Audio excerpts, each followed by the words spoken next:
We are less than a week away now from the royal wedding. On Saturday, Prince Harry and Meghan Markle will become husband and wife. But there is a lot of history leading up to that very big day. Before the big ceremony at Windsor Castle, Reka Madiraj from our sister station in Houston breaks down everything that you need to know. Let's start with introductions. Prince Harry's full name is Henry Charles Albert David, Prince of Wales. The bride's full name is Rachel Meghan Markle. The two met in London in 2016 on a blind date organized by a mutual friend. Weeks later, he whisked her off to Botswana, where they camped out under the stars. How romantic. Oh, also, Harry and Meghan are reportedly cousins.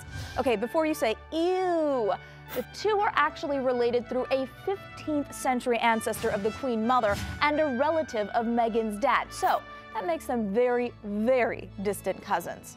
The ceremony will be held on May 19th in St. George's Chapel in Windsor Castle, which is located in Windsor, which is 20 miles west of London. Now, thanks to Meghan, expect a little Hollywood stardust at the ceremony. Actress Priyanka Chopra and Serena Williams will likely be there. Wait, who's paying for this anyway? Well, the royal family pays for the wedding, Meghan is rumored to be paying for her dress, and the British public will pay for security, which is estimated to cost around $4 million. Finally, why do we care anyway? Well, Harry is the prince who doesn't have the same burden of responsibilities as his older brother William.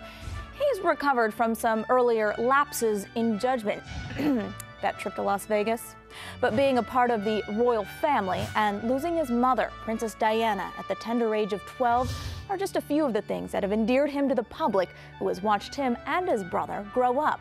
Meghan is biracial, an actress, divorced, and 3 years older than Harry, and soon she'll be a princess. It's the stuff little girls and boys dream of, so hey, let us just have our fairy tale moment, okay?